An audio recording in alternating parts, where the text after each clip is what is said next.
Subhanallah walhamdulillah wa la ilaha illallah. Subhanallah walhamdulillah wa la ilaha illallah. Subhanallah walhamdulillah wa la ilaha illallah. Alhamdulillahi Rabbil Alameen. Allahumma a'inna ala dhikrika wa shukrika wa husni ibadatik. Allahumma salli ala Muhammad an-Nabiy al-Ummi wa ala alihi wa sallim taslima. Allahumma salli ala Sayyidina Muhammad adada ma fi ilmillah salatan da'imatan bidawami mulkillah. Maulaya salli wa sallim da'iman abadan ala habibika khairil khalqi kullihimi. Allahumma shrah li sadri wa yassir li amri wahlul uqdatan min lisani yafqahu qawli. Rabbana yassir ولا تعسر وتمم بالخير وبك نستعين يا فتاح. اللهم اجعلنا دعاة إليك وإلى رسولك. أما بعد. This is the story of the greengrocer. This is the story of the greengrocer who had a parrot,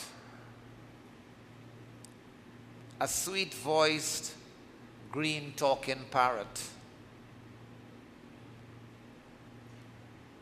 There was a greengrocer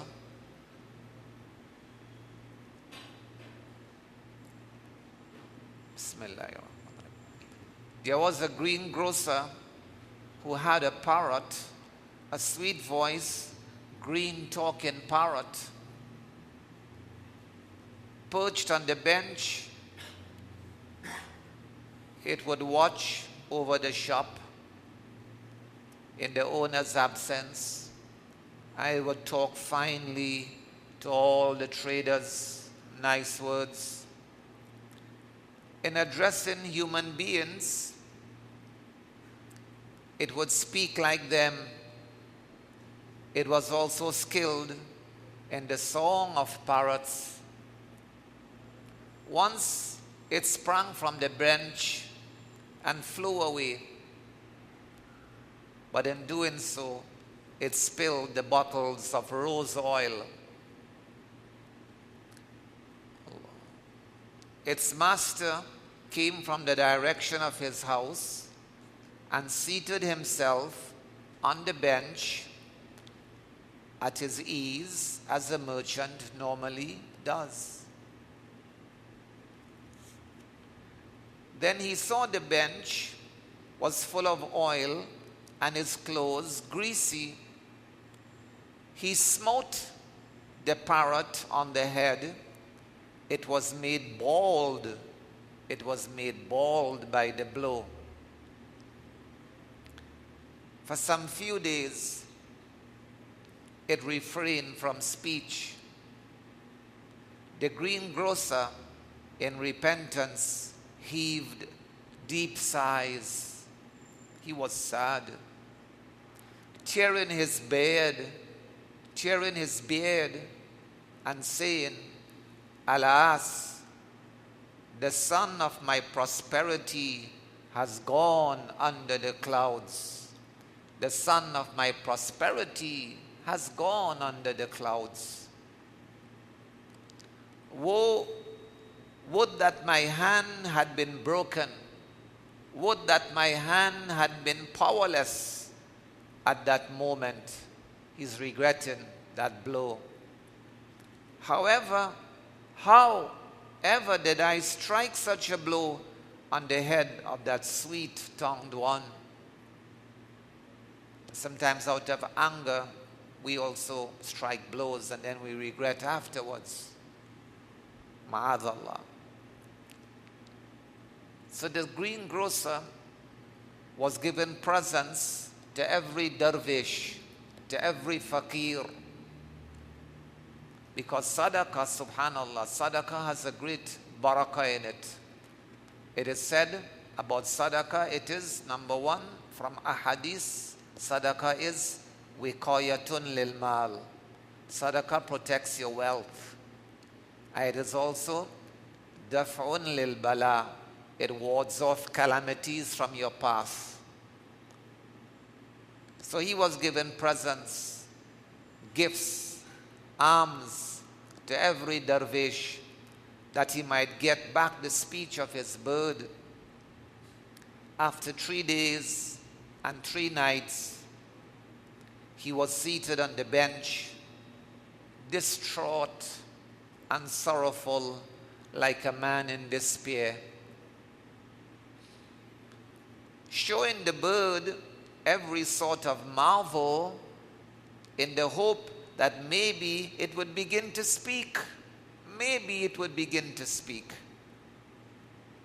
Meanwhile, a bareheaded dervish, clad in a jawlak is a coarse woolen frock or jubba.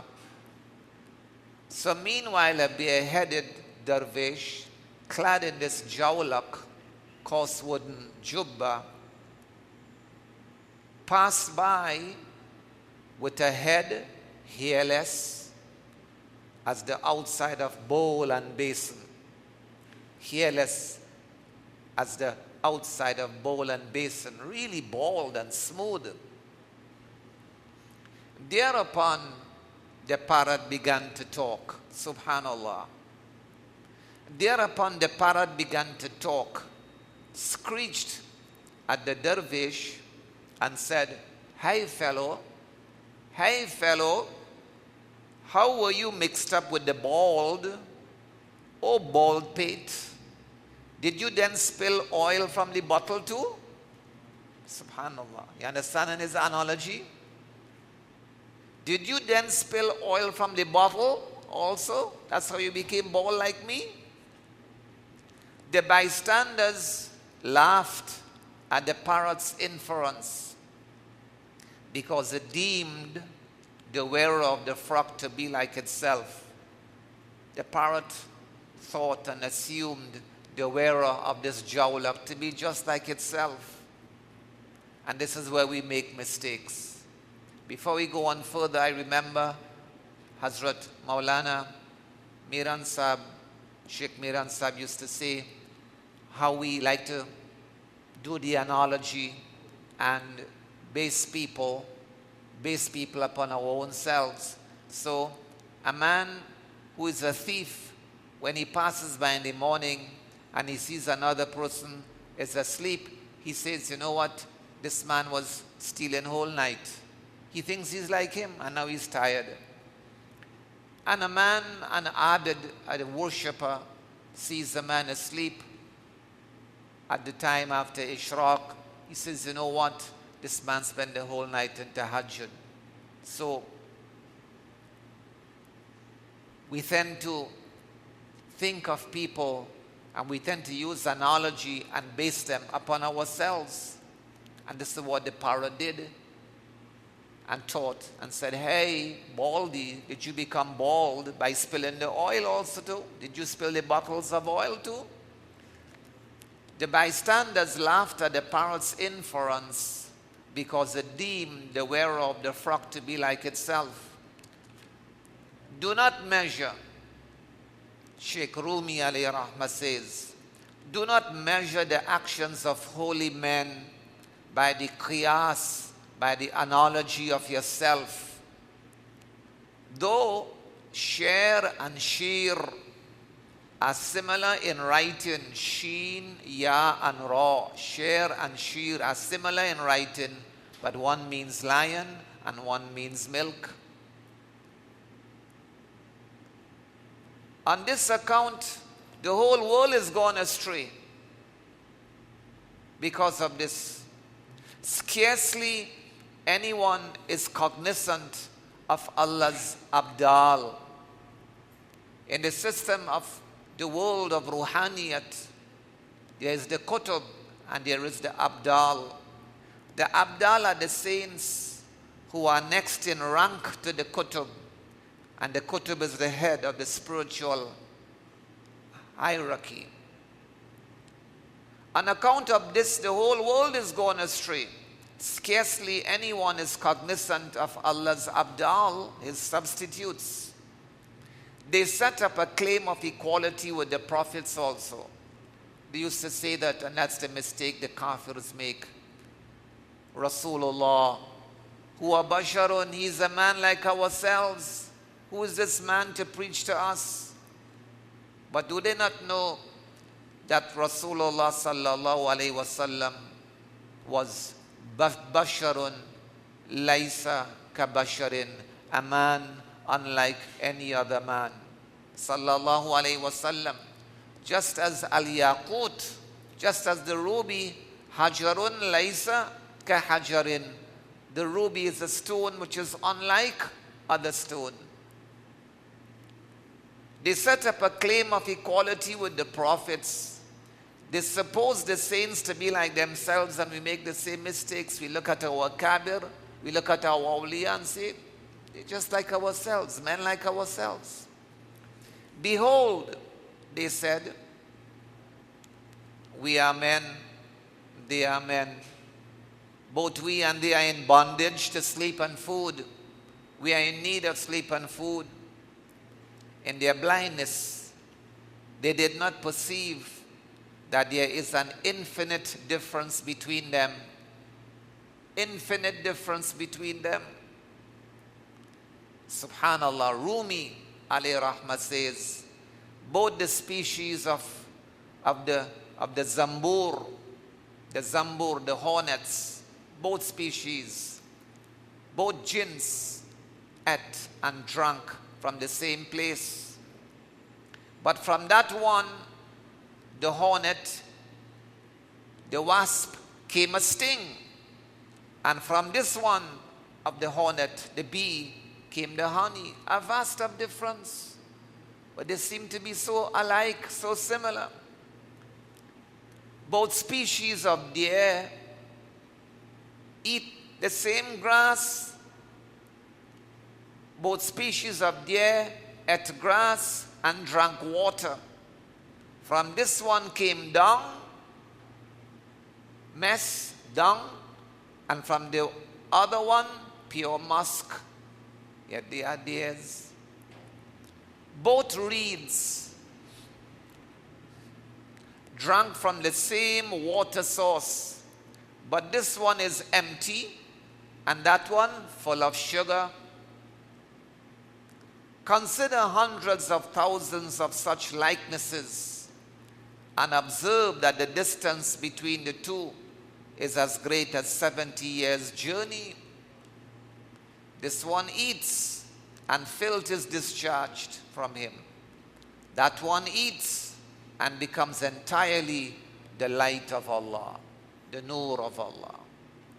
This one eats, and of him is born nothing but avarice, greed, and envy. That one eats, and of him is born nothing but love of Allah. This one is good, fertile soil, and that one brackish and bad. This one is a fair angel, and that one is a devil and a wild beast. If both resemble each other in aspect, it may well be so. Bitter water and sweet water have the same clearness. Who knows the difference? We see people around. Look at how many examples Jalaluddin Rumi gave.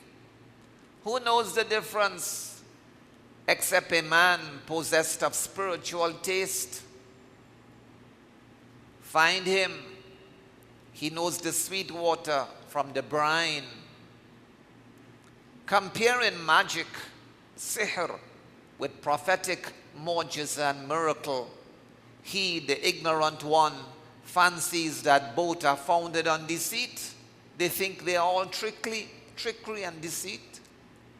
The magicians, the Sahara, in the time of Musa, alayhi salam, ala nabiyina, wa alayhi salatu wassalam, for contention's sake, lifted up in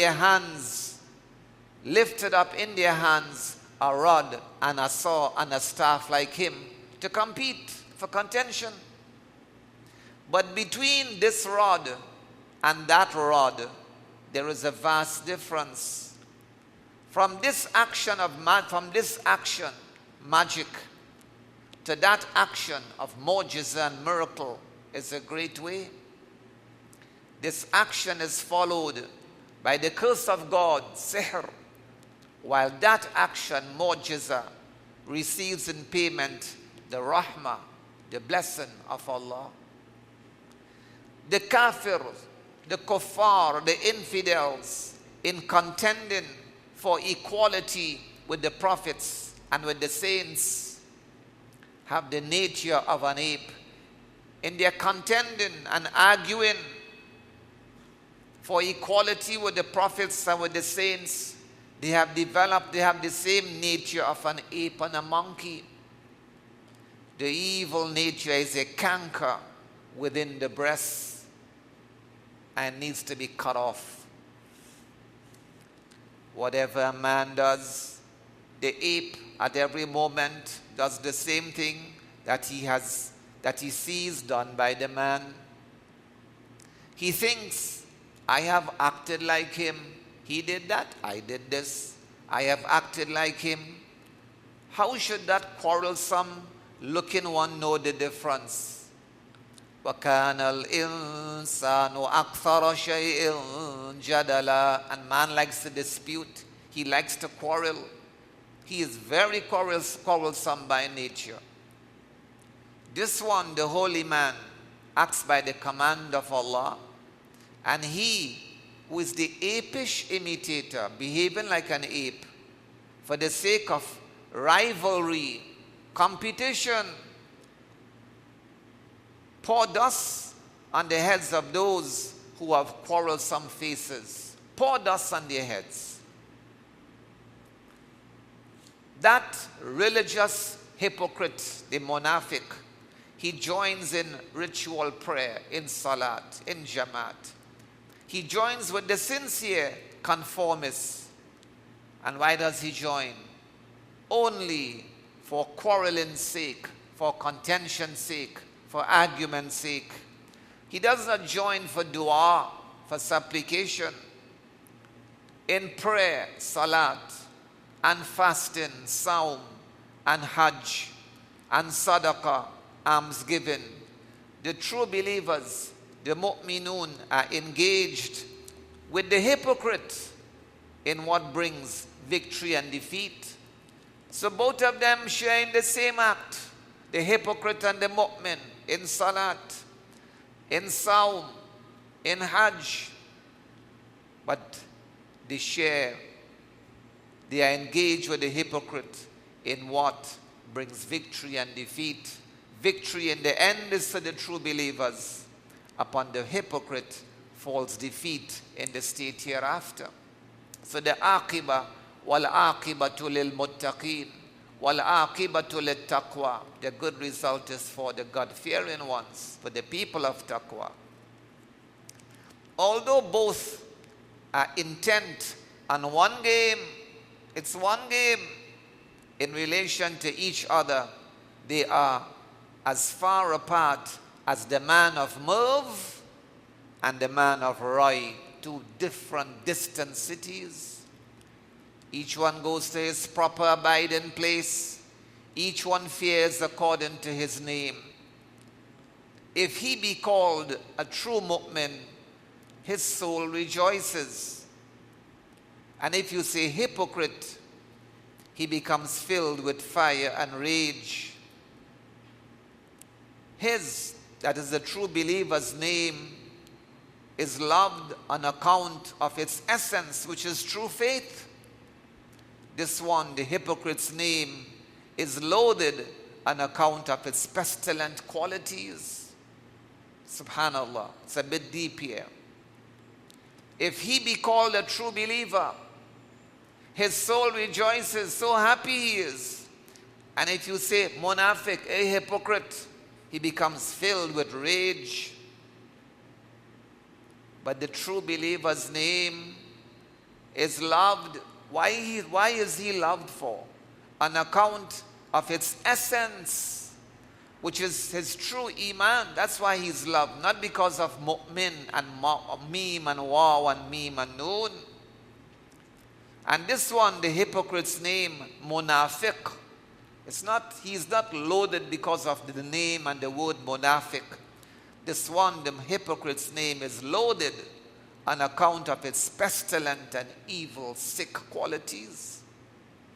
The four letters, mim, waw, mim and noon, mu'min, do not confer honor.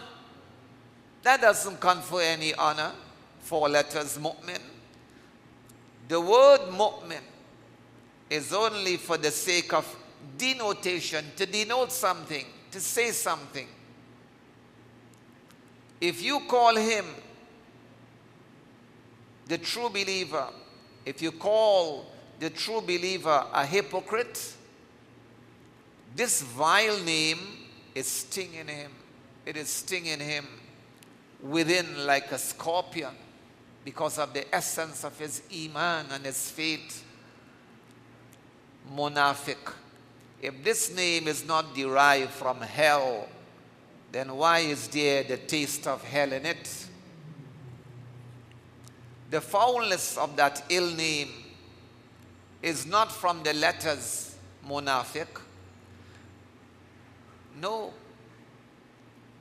The bitterness of that sea water is not from the vessel containing it. It's not from the vessel. It's from the source. The letters are the vessel. Therein the meaning is contained, like munafiq, like mu'min. These are letters. Just as the bitterness of the sea water is not from the vessel, it's from something else, so too the letters are the vessel, mu'min, munafiq. Therein the meaning is contained. Like water, it is contained in the vessel. Meaning is contained within mu'min, within munafiq, like water contained. But the sea, Allahu Akbar. But the sea, the bahr, the ocean of the meaning is with Allah. With him is Ummul Kitab. In this world, the bitter sea and the sweet sea are divided. Between them is a barrier which they do not seek to cross. بَيْنَهُمَا بَرْزَخٌ لَا يَبْغِيَانِ.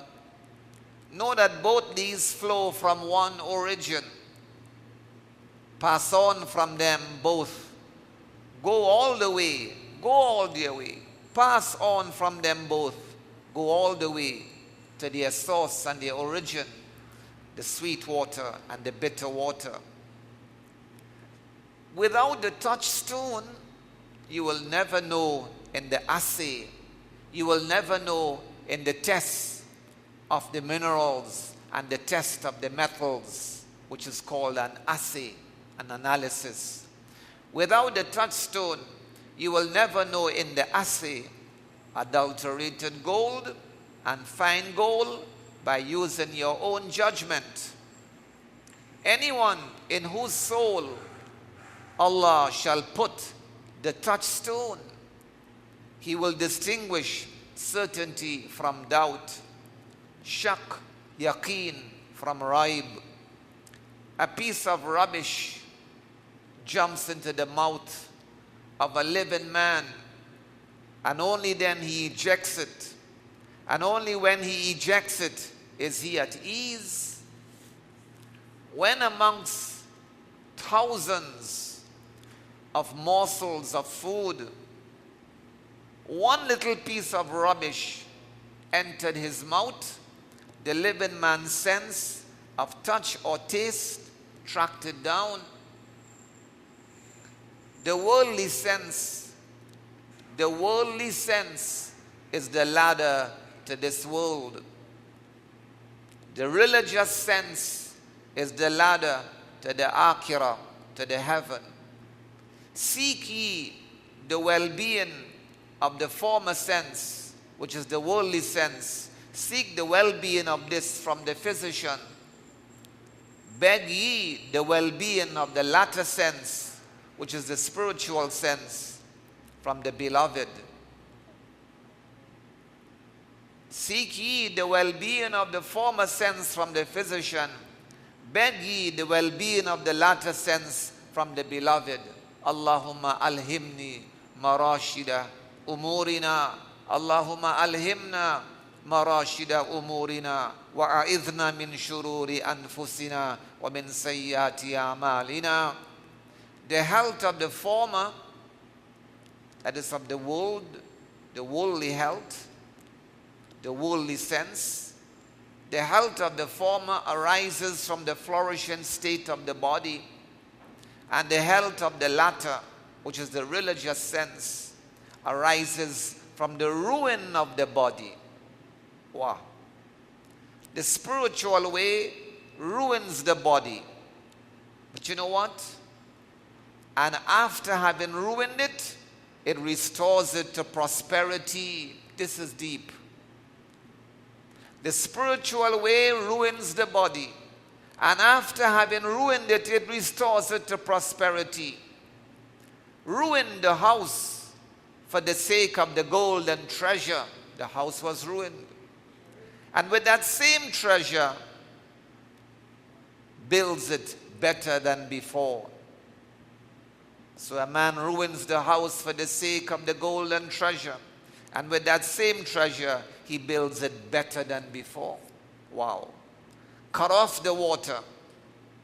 Cut off the water and cleanse the riverbed. He then caused drinking water to flow in the riverbed. Cut off the water and cleanse the riverbed.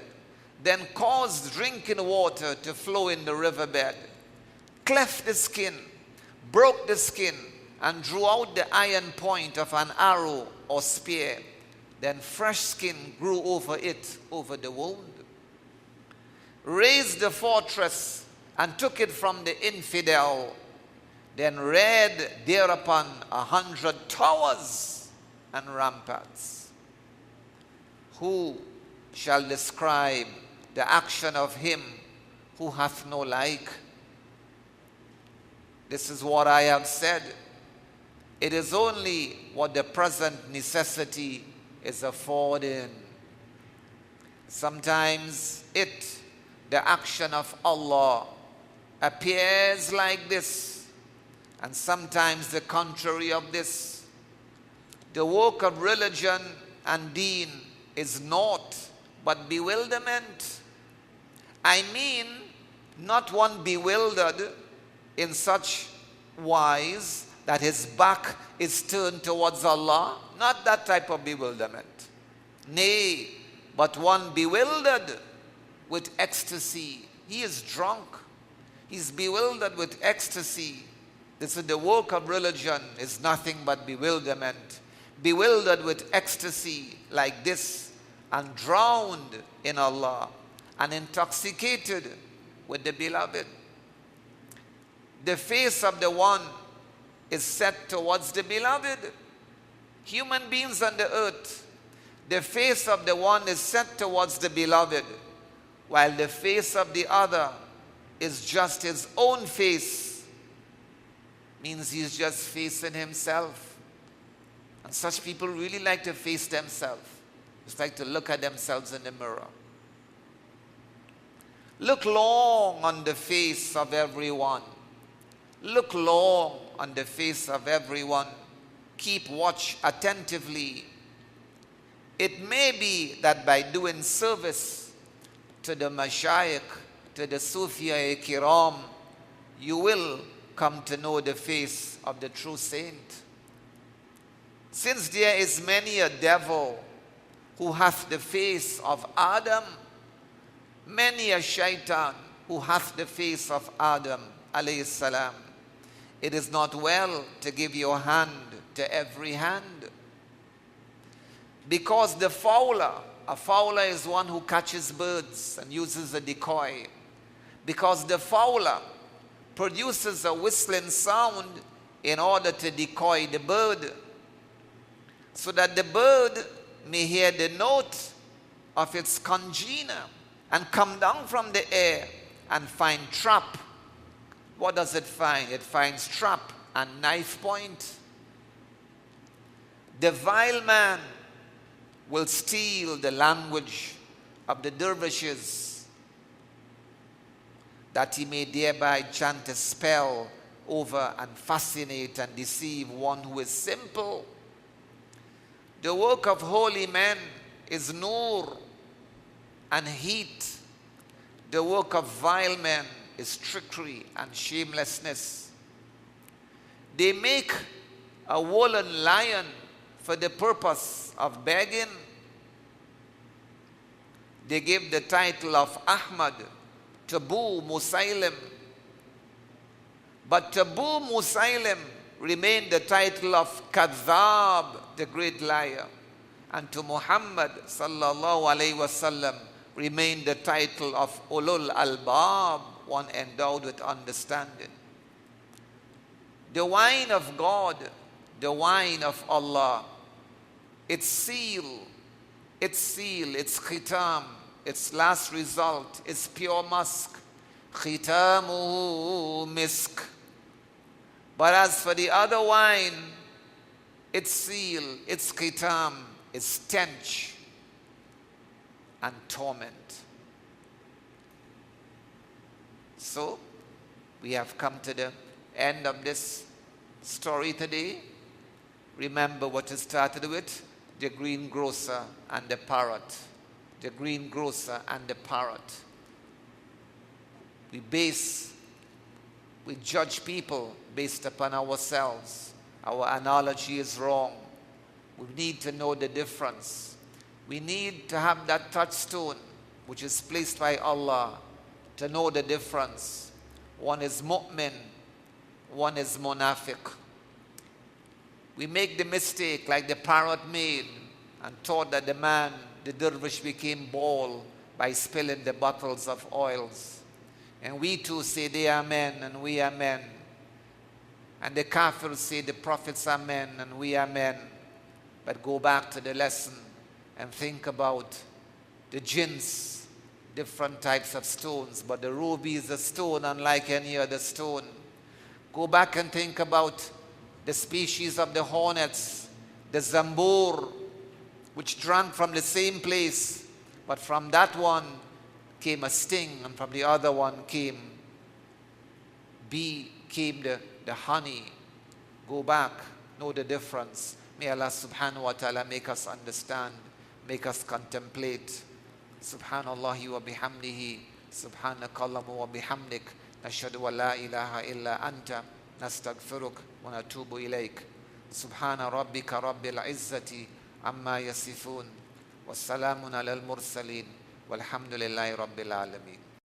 Social expectation drowns us all inside. What you have should be what I want, 'cause what I have just ain't alright.